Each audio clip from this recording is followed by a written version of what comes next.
तो आज हम लोग जो देखा कि कल लास्ट वीडियो में देखा हमने कि जिस तरीके से पात्र परिचय, तो पात्र परिचय होने के पश्चात अब एक्चुअली जो आपके टेक्स्ट बुक में जो दिया गया है संक्षिप्त में सारांश, तो थोड़ा सा संक्षिप्त में सारांश देखते हैं, उसके पश्चात हमारे एकांकी जो है शुरू होते हैं। तो सबसे पहले सूखी डाली के थोड़ा सा संक्षिप्त परिचय।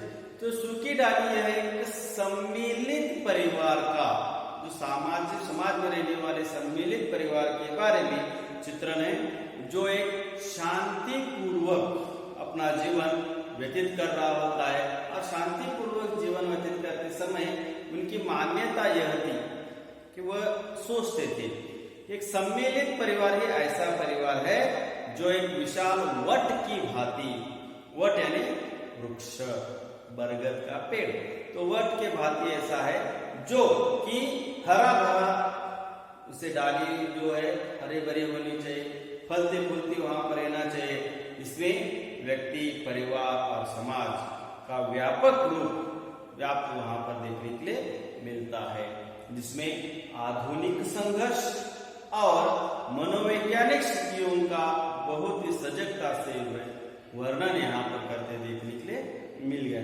अब आधुनिक संघर्ष और मनोवैज्ञानिक स्थितियों के बारे में तो ऑलरेडी जब हमने देखा कि जब भारत स्वतंत्र होने के बाद जैसे जैसे जैसे 1 वर्ष बीतने लगे तो भारत तो एक नए युग की ओर बढ़ने लग जाता है।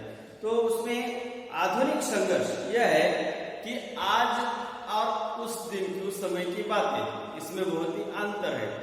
अब मनोवैज्ञानिक स्थिति जो है वो सेम ही है, वह तो बदल वहां पर नहीं है। उस समय भी वैसी थी, आज भी वैसी है, देखने के लिए मिल जाती है। तो हमें उस समय जो भाव थे वही भाव आज हमें देखने के लिए मिल जाते हैं। तो गुस्सा आना, क्रोध आना, हंसना, रोना, ये सब उस समय, लेकिन समय जो है बदल गया है। उस समय जो थे, आज समय वहां पर उससे कई गुना ज्यादा बढ़ गया है, लेकिन मानसिक स्थिति जो है मनुष्य की वो वहीं रह गई। तो इसलिए यह जो वहां पर किया गया, तब दादा ने के परिवार के लिए, दादा जो है संयुक्त परिवार के मूल वहां पर मानते हैं, उनका संयुक्त परिवार ही उनके लिए बहुत ही महत्व बड़ा रहता है। और जब उस संयुक्त परिवार में एक नई, जो कि उनकी छोटी बहू बेला जब आ जाती है, तो बेला आ जाने के बाद बहुत ही हलचल मच जाती है। और हलचल मच जाने के पश्चात जब वहां पर एक दूसरे से किस तरीके से बातें करनी है, कैसे रहना है, कैसे व्यवहार करना है, यहाँ तक कि हर तरीके से समझाने के पश्चात भी बेला जो है अपने जो स्वभाव है उसे बदलते नहीं है। तो आखिरकार सब लोग एक दूसरे के प्रति बातें करने लग जाते हैं। छोटे बहू को कोई पसंद नहीं करता है। या ऐसा जब होने के पश्चात यही बात जब दादाजी को पता चल जाती है, तो दादाजी उसके ऊपर एक हल निकालते हैं, घर के सारे सदस्यों को बुलाते हैं। और जब घर के सारे सदस्यों को बुलाकर जब उनको बताया जाता है कि ऐसा मत करो, तब सब बातें सुनते हैं। और जब बेला के साथ एक दूसरे का व्यवहार जब किया जाता है, परायों का जब व्यवहार उनके साथ किया जाता है, तो बेला को भी अपनी गलती का एहसास हो जाता है और अपने हिंदू के सामने वह आत्मसमर्पित हो जाती है, अपने आप को बहुत मन की बात वह बता देती है। तो यहाँ पर जो उनके दादाजी घर वालों को समझाने के पश्चात बेला जो है संयुक्त परिवार की उद्देश्य, संयुक्त परिवार कैसे होता है, इसके बारे में जब वह जान जाती है और बाद में बहुत खुश हो जाती है। तो यहाँ पर सबसे महत्वपूर्ण यह बात यह है कि दादाजी जो है अपने परिवार को बरगद के पेड़ के समान मानते हैं। और बरगद का पेड़ जिस तरीके से दीर्घायु होता है, उसी तरह परिवार के सारे सदस्य एकजुट, एक साथ लंबे समय तक वहां पर उनके साथ जीना चाहते हैं। तो यह जो संक्षिप्त इन शॉर्ट, तो इसके डिटेल के बारे में बताया गया। तो कुल मिलाकर इस एकांकी में 3 दृश्य है, दृश्य जो छोटे छोटे दृश्य, तो 3 दृश्य है। पहले दृश्य महिलाओं के लिए, घर के जो जितनी भी महिलाएं उसके हैं। दूसरे जितने पुरुष है और मेरे घर वालों को समझाते दादाजी है। तीसरे दृश्य में जब दादाजी ने बताने के पश्चात घर वालों को, जब घर वाले उनके साथ व्यवहार करते बेला के साथ, इसका वर्णन वहां देखने मिल जाता है। अब पात्र परिचय तो देखा गया है, तो पात्र परिचय को मैं इन शॉर्ट में नंबरिंग के अनुसार डाल देता हूं। तो नंबरिंग के अनुसार यहाँ सबसे पहले आ जाते कौन हमारे, कौन, दादाजी। दादाजी को कितने बेटे थे, 3, फर्स्ट, सेकेंड और थर्ड, ठीक है। तो इन तीनों बेटे मिले तो उनकी बहुवी, बेटा बहू, उनकी पत्नी और बेटा, पत्नी, बेटा, पत्नी, बेटा, होने के बाद इसको, इसकी पत्नी, इसकी पत्नी, इसकी पत्नी, इसे क्या कहा जाता है, बड़ी भाभी, बड़ी बहू, मंझली भाभी, मंझली बहू, नेक्स्ट छोटी भाभी, छोटी बहू। तो यह सब वहां पर परिवार एक साथ में वहां पर देखने के लिए मिल जाता है। अब देखते हैं कि यह हमारे दादाजी, तो दादाजी जो है, तो दादाजी के बारे में वर्णन वहां पर देखने के लिए मिल जाते। तो यहाँ दूसरे लड़के का नाम वहां पर बताया गया है, दूसरे लड़के का नाम है कर्मचंद, जो है दूसरा लड़का। तब अब इस कहानी की या इस एकांकी की शुरुआत होती है। एकांकी की शुरुआत हो तो हम लोग देखते हैं कि मानव प्रगति के इस युग में, मानव जब अपने युग की, तो 18वीं शताब्दी हो 19वीं शताब्दी, उस युग की जब प्रगति होने लगती है, डेवलपमेंट जो होने लगती है, जब डेवलपमेंट होने के पश्चात तो कैसे कि घर की अगर स्थिति सुधारनी है तो घर के वाले, घर के सदस्य सभी जब वहां पर काम करते हैं तो घर स्थिति अच्छी तरीके से सुधर जाता है। लेकिन किसी एक व्यक्ति घर के सब ऑर्डर वहां पर देता है, सर यही होना चाहिए, ऐसा ही करना चाहिए, अगर जो वहां पर करता रहा तो घर ठीक तरीके से चलता नहीं है। तो सभी लोग मिलकर, तो जब इस देश की जो प्रगति है, जैसे जैसे प्रगति वहां पर बढ़ती रहती है इस युग में, तो जब व्यक्तिगत स्वतंत्रता की, व्यक्तिगत स्वतंत्रता, अब इंडिपेंडेंट जिसे कहा जाता है, मनुष्यों को चाहिए कि व्यक्तिगत स्वतंत्र चाहिए, मुझे मेरे मन में जो है मुझे करने के लिए आना चाहिए, मैं किसी के ऊपर भी डिपेंड नहीं, मैं किसी की बात नहीं, जो मेरे मन में आ जाता है मैं वहां पर करना चाहता हूं। यह जो बात होती है व्यक्तिगत स्वतंत्रता उसे कहा जाता है। तो अराजकता के हद तक यहाँ पर महत्व दिया जाता है। तानाशाही को सभ्य जीवन में अत्यंत निंदनीय माना गया है। तानाशाही, जबरन किसी के ऊपर अपनी बातों को लादना, यह करना ही है, किसी भी हालत में तो नहीं किया गया तो आपको मार दिया जाए। तो आज से कई साल पहले हमें देखने के लिए मिल जाता है, भारत के आसपास के पड़ोसी राज्य हो या जो देश हो तो वहां पर देखने मिल जाते। कई ऐसे देश आज भी है, पहले भी थे, जो कि किसी एक व्यक्ति के आदेश से चलते थे। उन देश को तानाशाही देश को वहां पर कहा जाता था। तो वह देश आज भी स्थित है। वहां के लोग जो उनके राजा है या उनका जो पालन करता है या उस राज्य उस देश का मुख्य है, वही बातें जब लोगों को वहां पर बताता है, उन लोगों को बातों को सुनना, तो वह उनकी यही आखिरी इच्छा वहां पर रहती है। अपने मन की या मुझे जैसा चाहिए वैसा वहां पर उनको जीने के लिए नहीं आता है। यही तानाशाही का जो सभ्य वर्ग के लोग होते हैं, सभ्य लोग जो होते हैं, तो सभ्य समाज का जो वहां पर होता है वह अत्यंत निंदनीय माना जाता है। निंदा लोग वहां पर बराबला के न मानते हैं। तो मूल राज कौन है? दादाजी। दादाजी का नाम ही क्या है? मूल राज। दादाजी को कहते हैं मूल राज।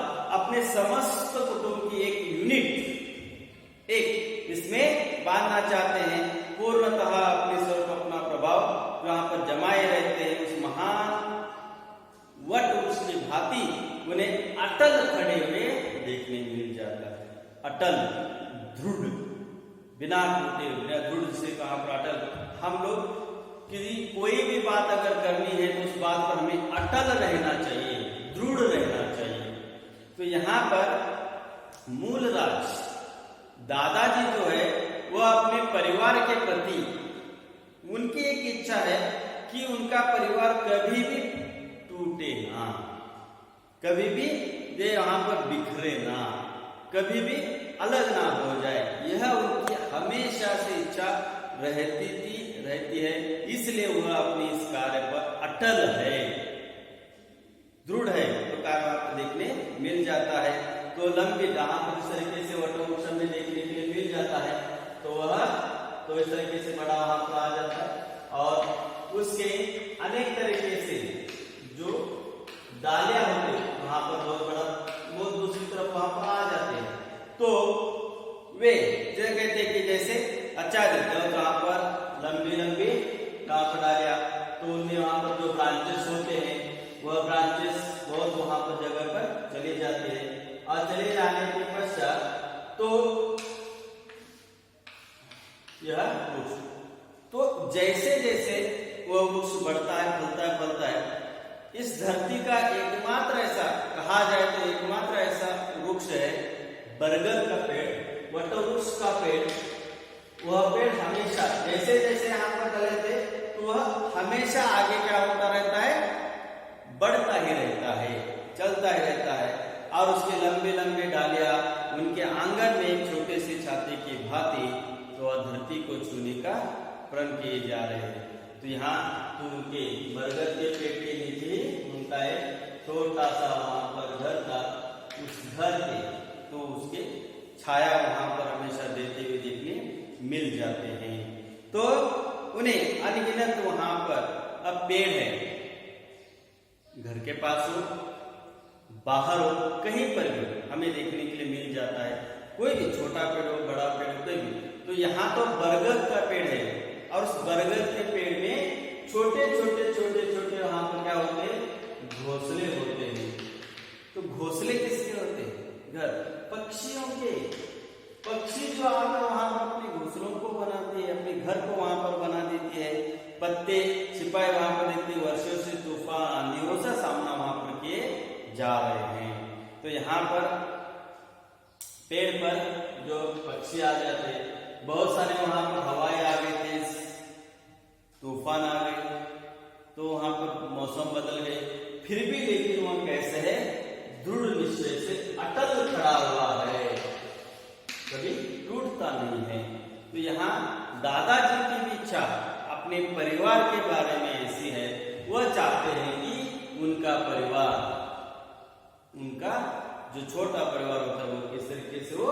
अपने बरगद की पेड़ की तरह हो, अटल हमेशा अपने जीवन। तो यह दादाजी के मूल राज की इच्छा थी, वह हमेशा यही चाहते थे। अब मूल राज के बारे में यहाँ बताया गया है। मूल राज जो दादाजी की आयु थी 72 वर्ष। कितने वर्ष के थे वह? 72 वर्ष के थे। और 72 वर्ष के होने के पश्चात दादाजी भी अपने जीवन में वट की बातें महान थे, और महान होने के कारण तो उनके 72 सर्दियां, 72 वर्ष का होने के कारण 72 सर्दियां वर्ष वहां पर उन्हें देखे हुए थे, और भी शरीर उनका कभी झुका नहीं था। जैसे वहां पर खड़े वहां पर जैसे थे तो वैसे खड़े वहां पर थे, झुक कर वहां पर नहीं चलते थे, खड़े वहां पर चल हमेशा आप देखने मिल जाते। तब उनकी दाढ़ी जो है, तो दाढ़ी जो सिर से से दाढ़ी आ जाती, वह नाभि को छूने का, आप नाभि को छू रहे होते। और ऐसा अगर कई दिन हो गया तो ऐसा प्रण वह करे थे कि जमीन को छू ली जाए, जमीन को छू ली जाए, तो वहां पर मानो धरती को छूने का प्रण किए हुए। तो यहाँ उनकी सफेद दाढ़ी जो है, जिस तरीके से वह के जो डालियां होती नीचे आंखनी कर गिर जाती, उसी तरह वह डालियां दादाजी के दाढ़ी की तरह दिखाई दे रही थी, वो जमीन में जाकर गाँव करने के लिए। तो यह सब दादाजी का यहाँ पर व्यक्तित्व को बताया गया है। 72 वर्ष आयु होने के बाद उनका शरीर झुका नहीं है, सफेद दाढ़ी हो गई, वह बढ़ती लंबी वहां पर चली जा रही है, और वह अपने परिवार को वटवृक्ष की भांति एक होकर यूनिट होकर वहां पर रखना चाहते हैं। अब यहाँ पर देखते हैं कि दादाजी के परिवार के बारे में। दादाजी का बड़ा लड़का, यह बड़ा लड़का जो है युद्ध में, महायुद्ध जो 1914 का 1914 का महायुद्ध जो था, उस महायुद्ध में सरकार की ओर से काम आया था, यानी वह उस समय शहीद हो गया था, और शहीद हो जाने के पश्चात तो लड़ते लड़ते वह मर गया। तो वहां पर उसके 1914 के महायुद्ध में तो उस समय वहां पर बात थी। तब इस कार्य के लिए, उस बड़े लड़के के कार्य के लिए सरकार ने एक मुरब्बा जमीन दी गई। एक मुरब्बा जमीन यानी एक जमीन का छोटा सा टुकड़ा नहीं, इतना नहीं, एक वहां पर 1 एकड़ 2 एकड़ वहां पर जितना भी। तो जब सरकार ने यह सोचा कि यह सरकार के लिए काम आया है, उनका बड़ा बेटा, उनको कुछ न कुछ तो बख्शिश के रूप में देना है। तो जैसे उन्होंने देखा कि बख्शिश के रूप में देना है, तो उन्होंने दादाजी को एक जमीन का टुकड़ा वहां को बख्शिश के रूप में दे दिया गया। और जैसे तो लेकिन तो सरकार दी गई, पापा को संतुष्ट, तो सरकार ने एक मुरब्बा जमीन दी है, तो उसी में हम लोग खाएंगे पिएंगे आराम रहेंगे, ऐसा न सोचकर दादाजी ने अपने साहस, परिश्रम, कष्ट, निष्ठा एवं दूरदर्शिता यानी आगे की सोच, दूरदर्शिता से, रसूख यानी यहाँ पर विश्वास, धैर्य से उन्होंने, जो सरकार ने एक मुरब्बा दिया गया था, तो उन्होंने 10 मुरब्बे कर दिए। तो एक का कितना हुआ? 10। एक का 10 उन्होंने बनाया। तो एक जमीन का टुकड़ा यहाँ पर 10 वहां पर बनाने के लिए मेहनत करनी पड़ी, कठिन मेहनत करनी पड़ी। वह भी उन्होंने निष्ठा से मेहनत, ईमानदारी से मेहनत वहां पर कर दी गई। और यह सोच करके आगे का जीवन, क्योंकि इतना उनका बड़ा परिवार है, आगे वहां पर कुछ वहां पर जाना चाहिए, सब लोग मिलजुल कर अगर करेंगे तो सब कुछ वहां पर होते हैं। तो यह जब वहां पर करना सोच लिया, और जब वहां पर करते गए, परिश्रम किया, मेहनत की, निष्ठा से वहां पर कर दिया गया, तब उन्होंने एक मुरब्बे का 10 मुरब्बा वहां पर बनाया गया। उनके 2 बेटे थे। कौन? एक दूसरा लड़का और तीसरा लड़का, 2 बेटे। उन 2 बेटों और पोते जो वहां पर यहां दिए गए, तो वह पोते, उनके पोते जो है वह उनके काम जो उन्होंने बनवा कर रखा है, किसने? दादाजी ने जो बना कर रखा है, दादाजी ने जो एक जमीन के 10 मुरब्बे की और बहुत सारे किए, तो उनके जिन्होंने जहां पर जमीन जायदाद बना कर रखी गई, वह उनको विस्तार रूप दे रहे हैं और आगे बढ़ा रहे हैं।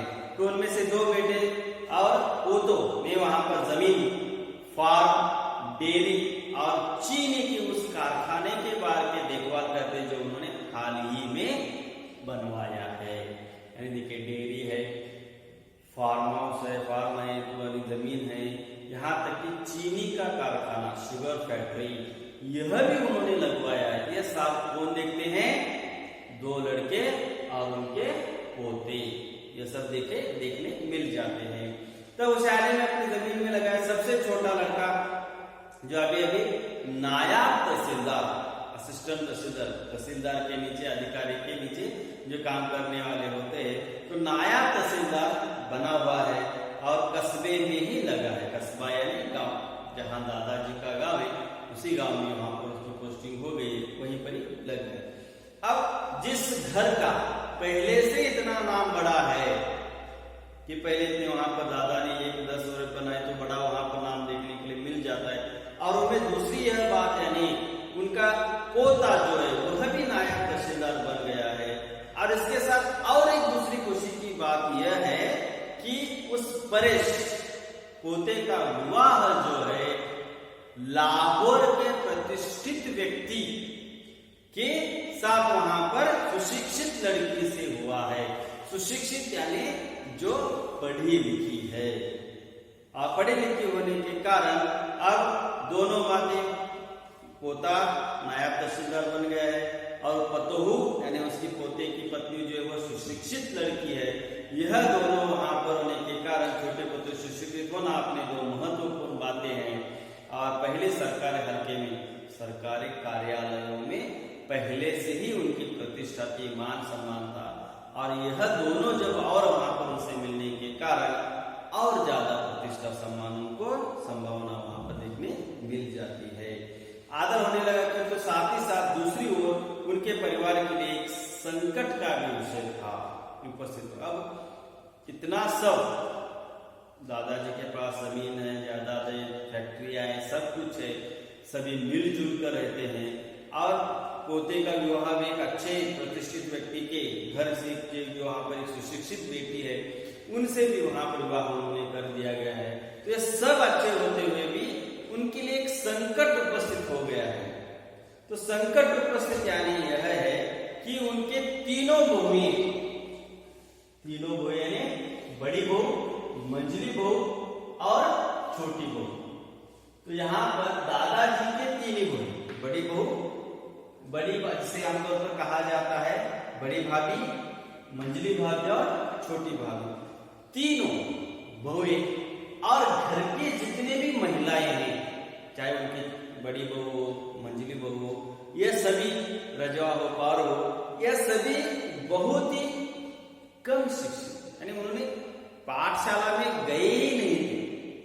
जैसा ऐसा वहां पर कहते हैं पहले दूसरी या उतने वहां पर पहली कक्षा दूसरी कक्षा उतनी चले गए थे, बाद में उन्होंने शिक्षा नहीं ली गई थी। अगर उनमें इस घर में कोई अगर ज्यादा अगर शिक्षित है वह है हिंदू। कौन है? हिंदू।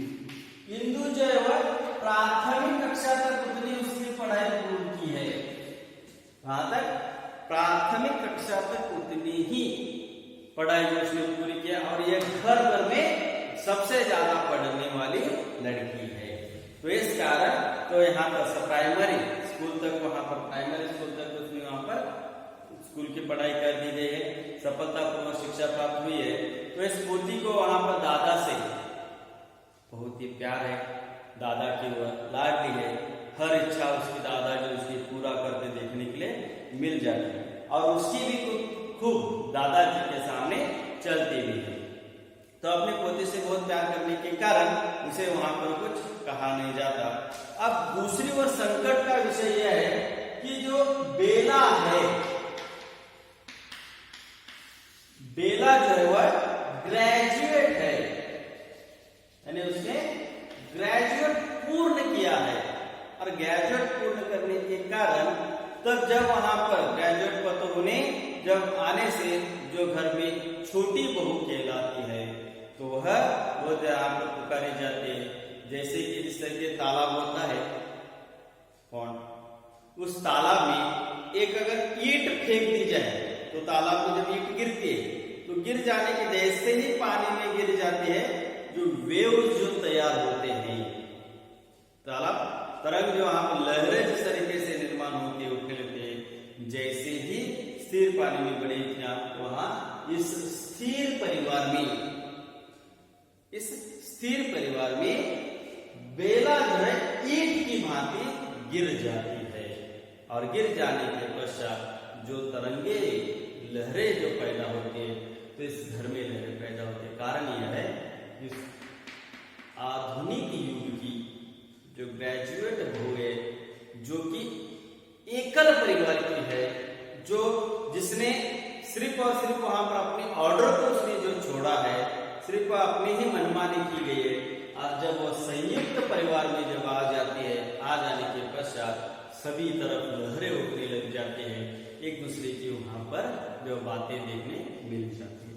तो यहाँ पर ठीक है, इसके आगे जो हम लोग देखेंगे कि जो एकांकी का स्टेज जो होता है, तो स्टेज किस तरीके से बनाए, किसका कमरा कहाँ पर कैसे है, स्टेज की शुरुआत क्या होती है, एकांकी की शुरुआत हम लोग देखेंगे।